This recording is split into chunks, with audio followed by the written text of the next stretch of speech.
At the end of 2 full years, Pharaoh dreamed, and behold, he stood by the river. Behold, 7 cattle came up out of the river. They were sleek and fat, and they fed in the marsh grass. Behold, 7 other cattle came up after them out of the river, ugly and thin, and stood by the other cattle on the brink of the river. The ugly and thin cattle ate up the 7 sleek and fat cattle. So Pharaoh awoke. He slept and dreamed a second time. And behold, 7 heads of grain came up on one stalk, healthy and good. Behold, 7 winds of grain, thin and blasted with the east wind, sprung up after them. The thin heads of grain swallowed up the 7 healthy and full ears. Pharaoh awoke, and behold, it was a dream. In the morning his spirit was troubled, and he sent and called for all of Egypt's magicians and wise men. Pharaoh told them his dreams, but there was no one who could interpret them to Pharaoh. Then the chief cupbearer spoke to Pharaoh, saying, I remember my faults today. Pharaoh was angry with his servants, and put me in custody in the house of the captain of the guard with the chief baker. We each dreamed a dream in the night, he and I. Each man dreamed according to the interpretation of his dream. There was with us a young man, a Hebrew, a servant of the captain of the guard, and we told him, and he interpreted us, each our dreams. He interpreted to each man according to his dream. As he interpreted to us, so it was. He restored me to my office, and he hanged him. Then Pharaoh sent and called Joseph, and they brought him out hastily from the dungeon. He shaved himself, changed his clothing, and came in to Pharaoh. Pharaoh said to Joseph, I have dreamed a dream, and there is no one who can interpret it. I have heard it said of you that when you hear a dream, you can interpret it. Joseph answered Pharaoh, saying, It isn't in me. God will give Pharaoh an answer of peace. Pharaoh spoke to Joseph, In my dream, behold, I stood on the brink of the river, and behold, 7 fat and sleek cattle came up out of the river. They fed in the marsh grass. And behold, 7 other cattle came up after them, poor and very ugly and thin, such as I never saw in all the land of Egypt for ugliness. The thin and ugly cattle ate up the first 7 fat cattle, and when they had eaten them up, it couldn't be known that they had eaten them, but they were still ugly as the beginning. So I awoke. I saw in my dream, and behold, 7 heads of grain came up on one stalk, full and good. And behold, 7 heads of grain, withered and thin, and blasted with east winds, sprung up after them. The thin heads of grain swallowed up the 7 good heads of grain. I told it to the magicians, but there was no one who could explain it to me. Joseph said to Pharaoh, The dream of Pharaoh is one. What God is about to do, he has declared to Pharaoh. The 7 good cattle are 7 years, and the 7 good heads of grain are 7 years. The dream is one. The 7 thin and ugly cattle that came up after them are 7 years, and also the 7 empty heads of grain blasted with the east wind. They will be 7 years of famine. That is the thing which I have spoken to Pharaoh. God has shown Pharaoh what he is about to do. Behold, 7 years of great plenty throughout all the land of Egypt are coming. 7 years of famine will arise after them, and the plenty will be forgotten in the land of Egypt. The famine will consume the land, and the plenty will not be known in the land by reason of the famine which follows it, for it will be very grievous. The dream was doubled to Pharaoh because the thing is established by God, and God will shortly bring it to pass. Now therefore let Pharaoh look for a discreet and wise man, and set him over the land of Egypt. Let Pharaoh do this, and let him appoint overseers over the land, and take up the 5th part of the land, a fifth of the land of Egypt's produce in the 7 plenteous years. Let them gather all the food of these good years that come, and store grain under the hand of Pharaoh for food in the cities, and let them keep it. The food will be to supply the land against the 7 years of famine, which will be in the land of Egypt, so that the land will not perish through the famine. The thing was good in the eyes of Pharaoh, and in the eyes of all his servants. Pharaoh said to his servants, "Can we find such a one as this, a man in whom is the Spirit of God?" Pharaoh said to Joseph, "Because God has shown you all of this, there is no one so discreet and wise as you. You shall be over my house. All of my people will be ruled according to your word. Only in the throne I will be greater than you." Pharaoh said to Joseph, "Behold, I have set you over all the land of Egypt." Pharaoh took off his signet ring from his hand and put it on Joseph's hand, and arrayed him in robes of fine linen, and put a gold chain about his neck. He made him ride in the second chariot which he had. They cried before him, "Bow the knee!" He set him over all the land of Egypt. Pharaoh said to Joseph, "I am Pharaoh. Without you, no man shall lift up his hand or his foot in all the land of Egypt." Pharaoh called Joseph's name Zaphaneth-Paneah. He gave him Asenath, the daughter of Potipherah, priest of On, as a wife. Joseph went out over the land of Egypt. Joseph was 30 years old when he stood before Pharaoh, king of Egypt. Joseph went out from the presence of Pharaoh and went throughout all the land of Egypt. In the 7 plenteous years of the earth, the earth produced abundantly. He gathered up all the food of the 7 years which were in the land of Egypt, and laid up the food in the cities. He stored food in each city from the fields around that city. Joseph laid up grain as the sand of the sea, very much, until he stopped counting, for it was without number. To Joseph were born 2 sons before the year of famine came, who Asenath, the daughter of Potipherah, priest of On, bore to him. Joseph called the name of the firstborn Manasseh. "For," he said, "God has made me forget all my toil and all my father's house." The name of the second he called Ephraim. "For God has made me faithful, fruitful in the land of my affliction." Now Jacob saw that there was grain in Egypt, and Jacob said to his sons, "Why do you look at one another?" He said, "Behold, I have heard that there is grain in Egypt. Go down there and buy for us from there, so that we may live and not die." Joseph's 10 brothers went down to buy grain from Egypt. But Jacob didn't send Benjamin, Joseph's brother, with his brothers, for he said, "Lest perhaps harm happen to him." The sons of Israel came to buy among those who came, for the famine was in the land of Canaan. Joseph was the governor over the land. It was he who sold to all the people of the land. Joseph's brothers came and bowed themselves down to him with their faces to the earth.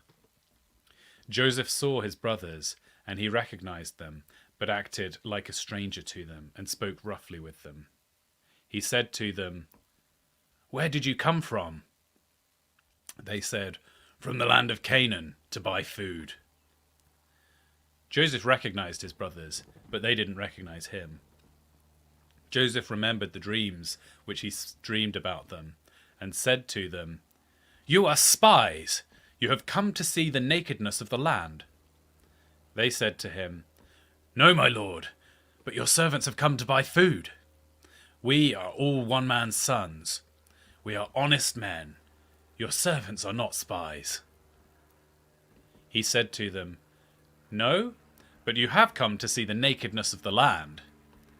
They said, "We, your servants, are 12 brothers, the sons of one man in the land of Canaan. And behold, the youngest is today with our father, and one is no more."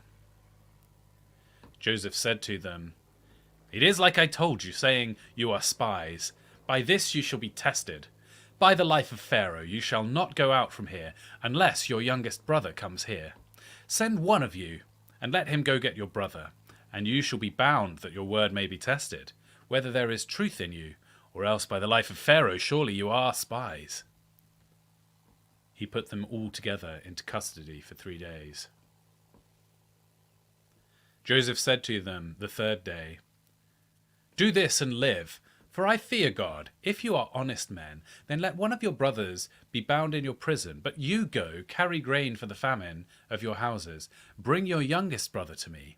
So will your words be verified, and you won't die." They did so. They said to one another, "We are certainly guilty concerning our brother, in that we saw the distress of his soul when he begged us and we wouldn't listen. Therefore this distress has come upon us."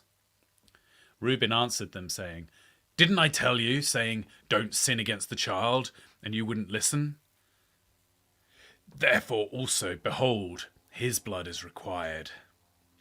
They didn't know that Joseph understood them, for there was an interpreter between them. He turned himself away from them and wept. Then he returned to them and spoke to them, and took Simeon from among them, and bound him before their eyes. Then Joseph gave a command to fill their bags with grain, and to restore each man's money into his sack, and to give them food for the way.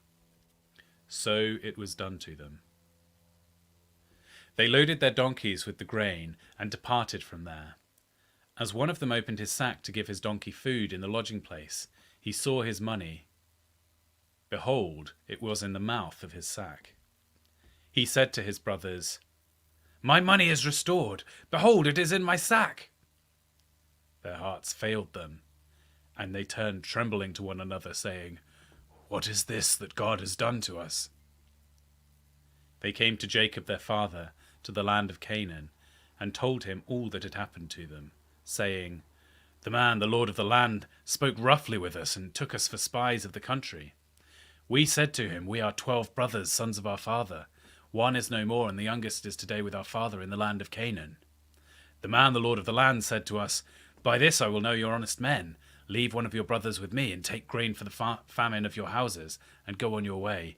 Bring your youngest brother to me. Then I will know you are not spies, but that you are honest men. So I will deliver your brother to you, and you shall trade in the land.' As they emptied their sacks, behold, each man's bundle was in his sack. When they and their father saw the bundles of money, they were afraid.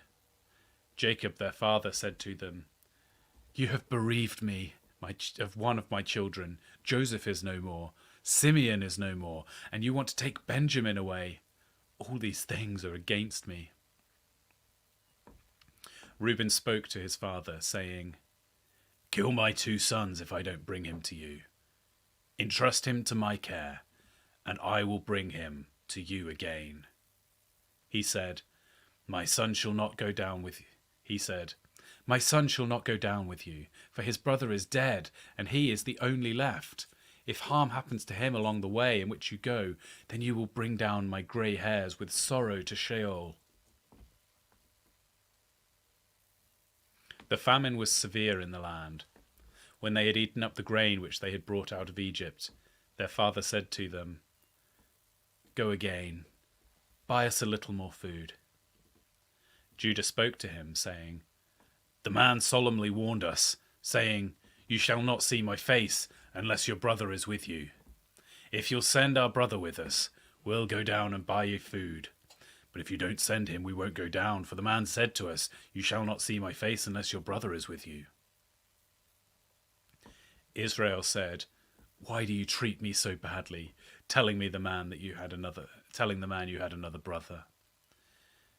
They said, "The man asked directly concerning ourselves and concerning our relatives, saying, 'Is your father still alive? Have you another brother?' We just answered his questions. Is there any way we could know that he would say, 'Bring your brother down'?" Judah said to Israel his father, "Send the boy with me, and we'll get up and go, so that we may live and not die, both we and you, and also our little ones. I'll be collateral for him. From my hand will you require him. If I don't bring him to you and set him before you, then let me bear the blame forever. For if we hadn't delayed, surely we would have returned a second time by now." Their father Israel said to them, "If it must be so, then do this. Take from the choice fruits of the land in your bags, and carry down a present for the man, a little balm, a little honey, spices and myrrh, nuts and almonds. And take double money in your hand, and take back the money that was returned in the mouth of your sacks. Perhaps it was an oversight. Take your brother also. Get up and return to the man. May God Almighty give you mercy before the man, that he may release to you your other brother and Benjamin. If I am bereaved of my children, I am bereaved." The men took that present, and they took double money in their hands, and Benjamin, and got up and went to Egypt and stood before Joseph. When Joseph saw Benjamin with them, he said to the steward of his house, "Bring the men into the house, and butcher an animal, and prepare, for the men will dine with me at noon." The man did as Joseph commanded, and the man brought the men to Joseph's house. The men were afraid, because they were brought to Joseph's house, and said, "Because of the money that was returned in our sacks the first time we brought in, that he may seek occasion against us, attack us, and seize us as slaves along with our donkeys." They came near to the steward of Joseph's house, and they spoke to him at the door of the house, and said, "O my lord, we indeed came down the first time to buy food. When we came to the lodging place, we opened our sacks, and behold, each man's money was in the mouth of his sack, our money in full weight. We have brought it back in our hand. We have brought down other money in our hand to buy food. We don't know who put our money in our sacks." He said, "Peace to you. Don't be afraid. Your God and the God of your father has given you treasure in your sacks. I received your money." He brought Simeon out to them. The man brought the men into Joseph's house, and he gave them water, and they washed their feet. He gave their donkeys fodder. They prepared the present for Joseph's coming at noon, for they heard they should eat bread there. When Joseph came home, they brought him the present which was in their hand into the house, and bowed themselves down to the earth before him. He asked them of their welfare, and said, "Is your father well? The old man of whom you spoke, is he yet alive?" They said, "Your servant, our father, is well. He is alive." They bowed down humbly. He lifted up his eyes and saw Benjamin, his brother, his mother's son, and said, "Is this your youngest brother of whom you spoke to me?" He said, "God be gracious to you, my son." Joseph hurried because his heart yearned over his brother, and he sought a place to weep. He entered into his room and wept there. He washed his face and came out. He controlled himself and said, "Serve the meal." They served him by himself, and them by themselves, and the Egyptians who ate with him by themselves, because the Egyptians don't eat with the Hebrews, for that is an abomination to the Egyptians. They sat before him, the firstborn according to his birthright, and the youngest according to his youth, and the men marveled with one another. He sent portions to them from before him, but Benjamin's portion was 5 times as much as any of theirs. They drank and were merry with him.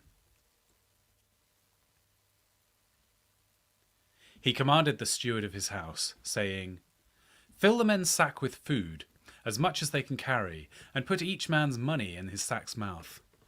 Put my cup, the silver cup, in the sack's mouth of the youngest, with his grain money." He did according to the word that Joseph had spoken. As soon as the morning was light, the men were sent away, they and their donkeys. When they had gone out of the city, and were not yet far off, Joseph said to his steward, "Up, follow after the men. When you overtake them, ask them, 'Why have you rewarded evil for good? Isn't this that from which my Lord drinks, and by which he indeed divines? You have done evil in so doing.'" He overtook them, and spoke these words to them. They said to him, "Why does my Lord speak such words as these? Far be it from your servants that they should do such a thing. Behold, the money which we found in our sack's mouth we brought again to you out of the land of Canaan. How then should we steal silver or gold out of your Lord's house? With whomever of your servants it is found, let him die, and we also will be my Lord's slaves." He said, "Now also let it be according to your words. He who with whom it is found will be my slave, and you will be blameless." They then hurried, and each man took his sack down to the ground, and each man opened up his sack. He searched, beginning with the oldest and ending at the youngest. The cup was found in Benjamin's sack. Then they tore their clothes, and each man loaded his donkey and returned to the city. Judah and his brothers came to Joseph's house, and he was still there. They fell on the ground before him. Joseph said to them, "What deed is this that you have done? Don't you know that such a man as I can indeed do divination?" Judah said, What will we tell, my lord? What will we speak? How will we clear ourselves? God has found out the iniquity of your servants. Behold, we are my lord's slaves, both we and he also in whose hand the cup is found." He said, "Far be it from me that I should do so. The man in whose hand the cup is found, he will be my slave. But as for you, go up in peace to your father." Then Judah came near to him and said, "O my lord, please let your servant speak a word in my lord's ear, and don't let your anger burn against your servant, for you are even as Pharaoh. My lord asked his servant, saying, 'Have you a father or a brother?' We said, my lord, 'We have a father, an old man, and a child of his old age, a little one, and his brother is dead, and he alone is all that's left of his mother, and his father loves him.' You said to your servants, 'Bring him down to me, that I may set my eyes on him.' We said to my lord, 'The boy can't leave his father, for if he should leave his father would die.' You said to your servants, 'Unless your youngest brother comes down with you, you will see my face no more.' When we come up to your servant, my father, we told him the words of my lord. Our father said, 'Go again and buy us a little food.' We said, 'We can't go down. If our youngest brother is with us, then we will go down, for we may not see the man's face unless our youngest brother is with us.' Your servant, my father, said to us, 'You know that my wife bore me 2 sons. One went out from me.' And I said, 'Surely he is torn in pieces, and I haven't seen him since. If you take this one also from me, and harm happens to him, you will bring down my grey hairs with sorrow to Sheol. Now therefore, when I come to your servant, my father, and the boy is not with us, since his life is bound up in this boy's life, it will happen when he sees it that the boy is no more, that he will die. Your servants will bring down the grey hairs of your servant our father with sorrow to Sheol. For your servant became collateral for the boy to my father, saying, 'If I don't bring him to you, then I will bear the blame to my father forever.' Now therefore, please, let your servant stay instead of the boy, my lord's slave, and let the boy go up with his brothers. For how will I go up to my father if the boy isn't with me, lest I see the evil that will come on my father?"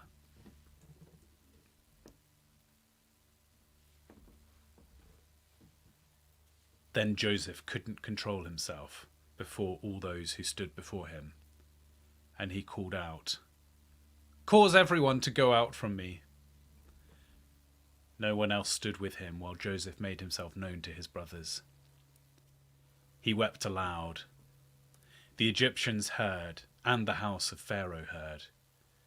Joseph said to his brothers, "I am Joseph. Does my father still live?" His brothers couldn't answer him, for they were terrified at his presence. Joseph said to his brothers, "Come near to me, please." They came near. He said, "I am Joseph, your brother, whom you sold into Egypt. Now don't be grieved nor angry with yourselves that you sold me here, for God sent me before you to preserve life.